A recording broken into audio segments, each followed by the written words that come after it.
श्री शिवाय नमस्तुभ्यम हर हर महादेव। स्वागत है आपका हमारे चैनल वास्तविक जानकारी पर। दोस्तों, आप सभी लोग जानते हैं कि 21 अप्रैल 2024 को है त्रयोदशी प्रदोष व्रत। दोस्तों, ये प्रदोष व्रत भगवान शिवजी का बहुत ही ज्यादा प्रिय दिन होता है। साथ ही में दोस्तों, प्रदोष व्रत के दिन का प्रदोष काल का समय मतलब कि शाम का समय भगवान शिव जी को प्रसन्न करने का एक बहुत ही अच्छा और बड़ा मौका होता है। और आप सभी लोग जानते हैं कि चैत्र नवरात्रि के बाद पहला प्रदोष व्रत जब आता है तो ये पूरे साल में सिर्फ एक बार आता है, और जब भी आता है तो भगवान शिव जी को प्रसन्न करने का हमारे पास एक बहुत बड़ा मौका भी आता है।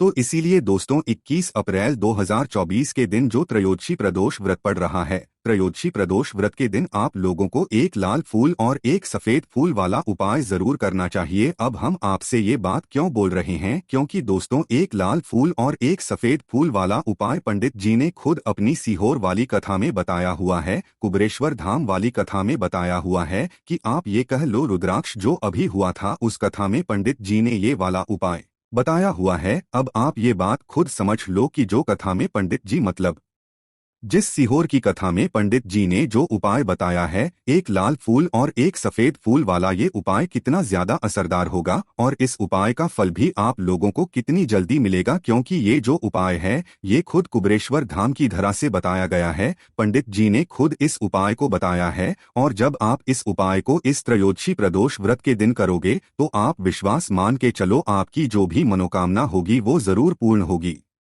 उपाय बहुत ही आसान है, पर जो व्यक्ति करना चाहता है उसे पहले इस उपाय को अच्छे से समझना होगा।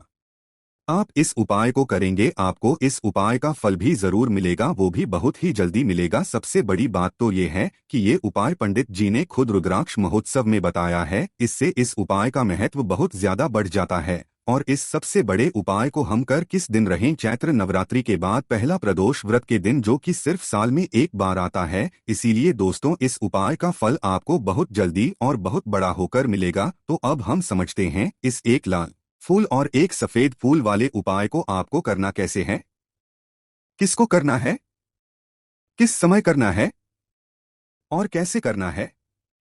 उपाय आसान है, बस समझने वाली बात है, इसलिए ध्यान से समझिएगा। उसके बाद ही आप लोग जो है इस उपाय को जरूर कीजिएगा। सबसे पहली चीज हम लोग ये समझते हैं कि इस एक लाल फूल और एक सफेद फूल वाले उपाय को इस आने वाले त्रयोदशी प्रदोष व्रत के दिन किसको करना है। तो देखिए, इस उपाय को घर के सभी सदस्य को करने की बिल्कुल भी जरूरत नहीं है। घर में से कोई एक मुख्य एक सदस्य ही इस उपाय को करेगा तो उस घर परिवार के सभी सदस्यों को इस उपाय को करने का फल मिल जाएगा। पर वो बड़ा सदस्य कौन होगा, कौन व्यक्ति इस उपाय को करेगा?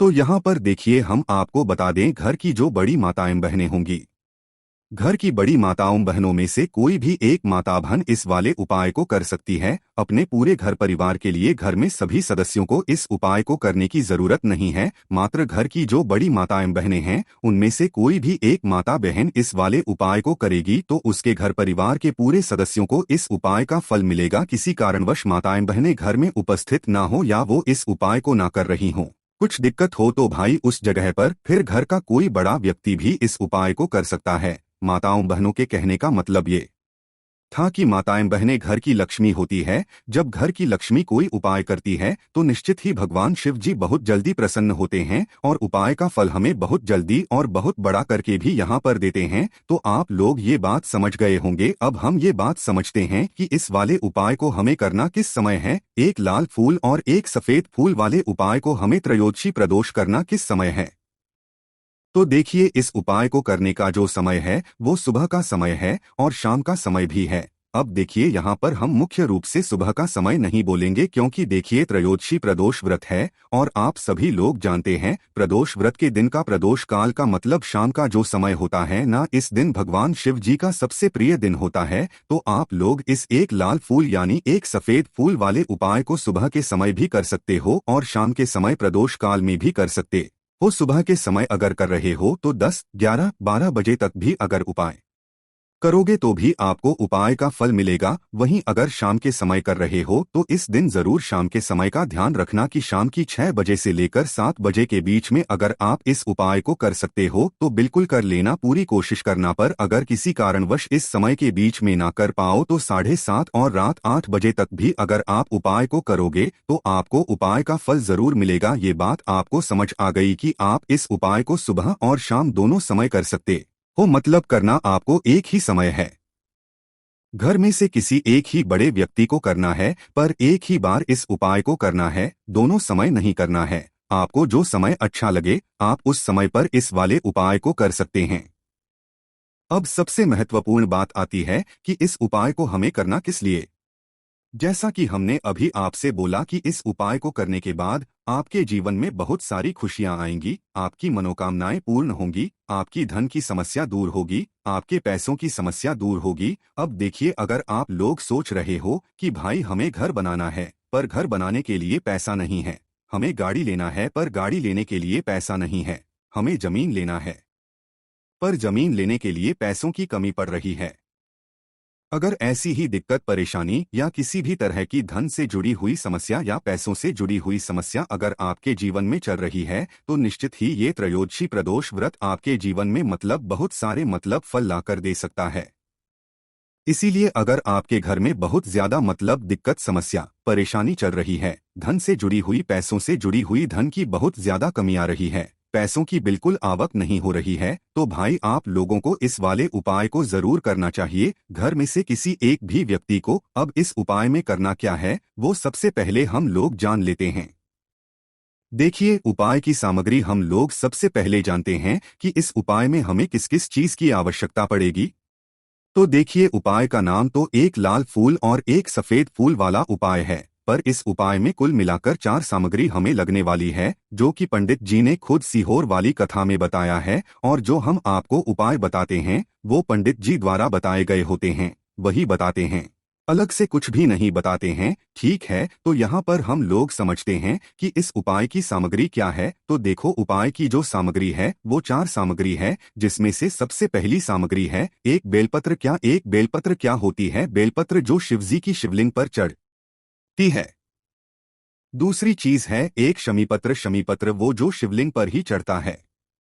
तीसरी चीज है दोस्तों एक लाल फूल, जो उपाय का नाम है। ठीक है, एक यहाँ पर आपको लाल फूल लेना है। अब ये लाल फूल कौन सा लोगे? देखो, शिवलिंग के ऊपर जो लाल फूल चढ़ता हो उनमें से कोई भी एक लाल फूल पसंद कर लेना और वो कहीं से तोड़कर या कहीं से खरीद कर लेकर आना और उस लाल फूल को उपाय में प्रयोग में लेना।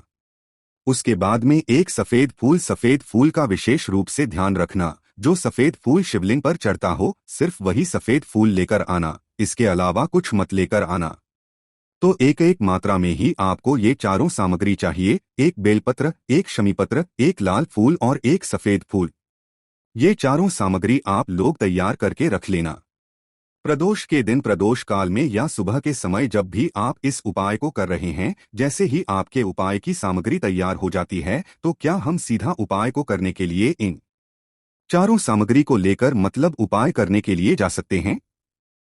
नहीं, तो यहाँ पर आपको इस बात का ध्यान रखना है कि हम भगवान शिवजी को प्रसन्न करने के लिए तो जा रहे हैं, हम अपनी मनोकामना को पूर्ण करवाने के लिए तो जा रहे हैं, पर हमें ये दर्शाना बिल्कुल भी नहीं है कि हम सिर्फ अपने फायदे के लिए भगवान शिवजी के मंदिर में आए हैं। इसीलिए हम इस उपाय को करने के साथ साथ में भगवान शिव जी की पूजन अर्चना के लिए कुछ सामग्री भी जरूर लेकर जाएंगे। जैसे कि सुबह के समय उपाय को कर रहे हो, इस एक लाल फूल और एक सफेद फूल वाले उपाय को भाई सुबह के समय आपको एक लोटा जल लेकर जाना है। जो लोग प्रतिदिन शिव जी के मंदिर जाते हैं, पूजन अर्चना करते हैं, जल चढ़ाते हैं, फूल, बेलपत्र, बेल, गुलाब सब कुछ चढ़ाते हैं, भाई वो अपनी पूजन अर्चना वैसी की वैसी ही करना। बाकी जो सिर्फ उपाय को करने के लिए जा रहा है, जो कुछ भी लेकर नहीं जा रहा है, वो कम से कम एक लोटा जल अपने घर से जरूर भरकर लेकर जाना अगर आप उपाय को कर रहे हो, क्योंकि इस वाले उपाय को आप भगवान शिव जी की पूजन अर्चना करने के बाद ही करना। वहीं अगर बात करें शाम के समय की, अगर कोई व्यक्ति शाम के समय वाले उपाय को कर रहा है तो भाई आपको मात्र एक घी का दीपक तैयार करना है। ये बात हम हमेशा बोलते हैं, शाम के समय प्रदोष काल में कोई उपाय कर रहे हो ना तो दीपक का विशेष महत्व होता है। और प्रदोष व्रत के दिन का प्रदोष काल में जो भी व्यक्ति दीपक जलाता है ना भगवान शिव जी के मंदिर में भाई उसके जीवन से सारी दुख और परेशानियां भी दूर होती है। तो भाई इस दिन दीपक का विशेष रूप से ध्यान रखना आप लोग। अगर आप इस उपाय को शाम के समय प्रदोष काल में कर रहे हो है ना, ये जो दीपक आप लोग लोगे ये आटे का लोगे। जो आटा आप गूंदोगे उसके अंदर कुछ भी मत डालना, मात्र साधा आटा गूंद कर उसे लेना और एक मीडियम साइज का दीपक तैयार कर लेना। वो दीपक ना ज्यादा छोटा हो ना ज्यादा बड़ा हो। उसके बाद में दीपक आपका तैयार हो जाए तो इसके अंदर जो बत्ती रखोगे वो गोलबत्ती रखोगे। देखो गोलबत्ती भी दो तरह की होगी, एक बाजार की और एक घर वाली। तो कोशिश करना अपने घर में जो रुई रखी हुई है उस रुई से आप लोग एक गोलबत्ती अपने ही हाथों से बनाओ। उपाय का फल अच्छा मिलता है। भगवान शिव जी जल्दी प्रसन्न होते हैं जब हम किसी भी उपाय को अपने हाथों से परिश्रम करके तैयार करते हैं। तो आपको उस दीपक के अंदर एक गोलबत्ती रख देनी है। इसके अंदर जो चीज आप लोग डालोगे वो डालोगे देसी गाय का घी। इस बात का विशेष रूप से ध्यान रखना है, शुद्ध देसी गाय का घी ही डालना है। तेल वगैरह आज के दिन तो मतलब इस दिन मत डालना, प्रदोष व्रत के दिन, क्योंकि भगवान शिव जी का सबसे प्रिय दिन और प्रिय समय पर हम लोग इस वाले उपाय को कर रहे हैं। तो थोड़ा सा शुद्ध देसी गाय का घी इतना डालना कि वो दीपक कुछ समय तक चल सके। ना बाजार वाला मिलावटी घी डालना, ना भैंस का घी डालना। शुद्ध देसी गाय का घी आपको ढूंढने में थोड़ी मतलब मेहनत लगेगी और महंगा भी मिलेगा, पर इसी मतलब घी से भगवान शिवजी प्रसन्न होते हैं। उसी शुद्ध देसी गाय के घी से घर में बरकत भी बनी रहती है और हमारे सुख शांति भी बनी रहती है। इसीलिए इस शुद्धि को अपने घर में हमेशा रखा करो। वो भगवान शिव जी के कार्यों में भी उपयोग में आता है और उपायों में भी हम लोग प्रयोग कर सकते हैं। तो यहाँ पर आपकी सारी तैयारियां हो चुकी हैं। उपाय को करते समय शुद्धता का विशेष रूप से ध्यान रखिएगा। सुबह कर रहे हो तो भी आपको स्नान करना ही करना है।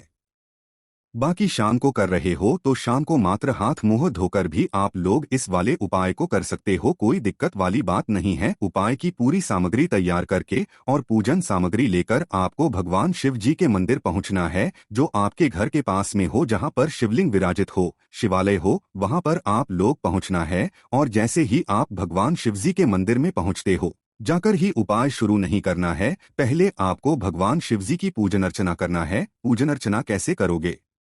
सुबह के समय गए हो तो एक लोटा जल वगैरह जो भी पूजन सामग्री लेकर गए हो, उससे पहले पूजन सामग्री आप लोग मतलब पूजन भगवान शिव जी की कर लो। जो व्यक्ति सिर्फ एक लोटा जल लेकर गए हैं वो शिवजी के शिवलिंग पर मात्र एक लोटा जल एक धारा से धीरे धीरे करके चढ़ा लो। अपनी पूजन अर्चना आप लोग जो है पूरी कर लो पहले। उसी के बाद अगर आप शाम के समय इस उपाय को कर रहे हो तो जाते से ही उस उपाय को नहीं करना है, पहले जाकर बैठना है। भगवान शिवजी के शिवलिंग में आप जो दीपक तैयार करके लेकर आए हो उस दीपक को पहले जलाना है। ये जो दीपक आप लोग जलाओगे ना, ये किसी और की माचिस से मत जलाना।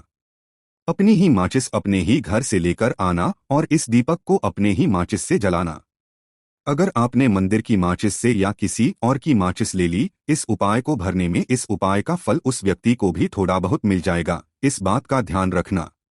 इसलिए अपने घर से अपनी ही माचिस लेकर जाना और इस दीपक को जलाना। दीपक को जलाने के बाद भगवान शिवजी के शिवलिंग के पास में रख देना। शिवलिंग कितना पास में मत रखना कि भगवान शिव जी को आंच लगे, थोड़ी सी दूरी बनाकर ही जो है इस दीपक को शिवलिंग के पास में आप लोग रख दीजिएगा। अब जैसे ही आपकी पूजन अर्चना हो जाती है, भगवान शिवजी के शिवलिंग के सामने आसपास कहीं पर भी बैठ जाइए उपाय को करने के लिए। और उपाय को करने से पहले आप लोग अपनी वह चारों पूजन सामग्री निकाल लीजिए। उपाय की जो सामग्री है वह निकाल लीजिए, ठीक है। और भगवान शिव जी के शिवलिंग के ऊपर एक माता अशोक सुंदरी जी का स्थान देख लीजिए, ठीक है। माता अशोक सुंदरी जी का जो स्थान होता है वह जलाधारी के ऊपर होता है, जलाधारी के बिल्कुल बीचों बीच में होता है। आप लोगों ने देखा भी होगा शिवलिंग की जलाधारी होती है, जलाधारी के बिल्कुल बीचों बीच का जो स्थान होगा वह माता अशोक सुंदरी जी का स्थान होगा, क्योंकि यहीं पर हमें यह जो है उपाय को करना है। सबसे अब हम उपाय को करना शुरू करते हैं। आप सबसे पहले अपनी एक बेलपत्र उठा लो। एक बेलपत्र को आपको माता अशोक सुंदरी जी वाले स्थान पर सबसे पहले समर्पित करना है। बेलपत्र की डंडी का मुख होगा जलाधारी की तरफ जहां से जल बहता है और नीचे गिरता है, और बीच वाली बड़ी पत्ती का मुख मतलब शिवलिंग की तरफ होगा।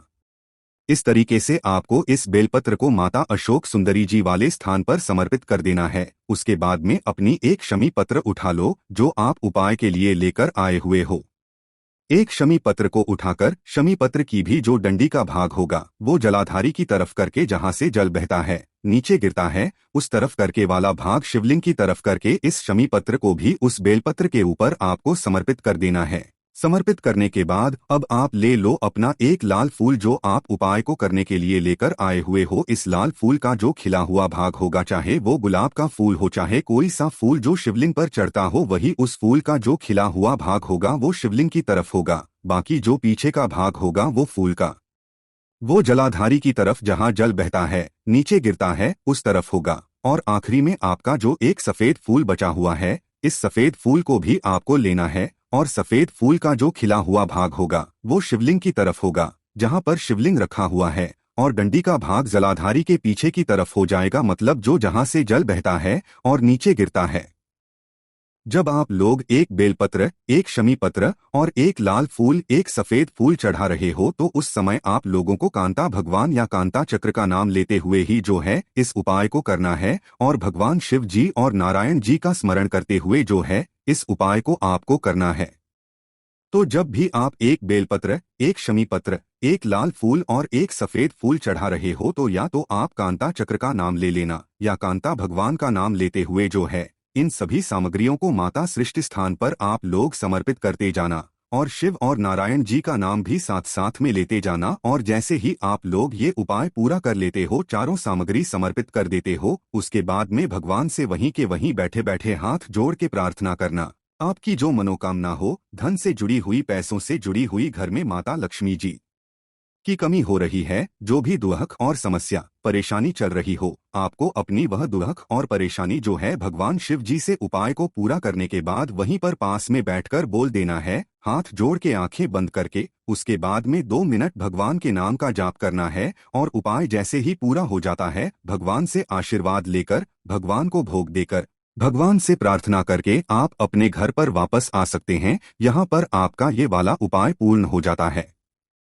इस उपाय को करने के बाद निश्चित ही आपको इस उपाय का फल बहुत ही जल्दी और बहुत बड़ा होकर मिल जाएगा। बाकी दोस्तों, इस उपाय करने में अगर आपको कोई भी दिक्कत समस्या आती है तो कमेंट करके पूछ सकते हैं। श्री शिवाय नमस्तुभ्यम। हर हर महादेव।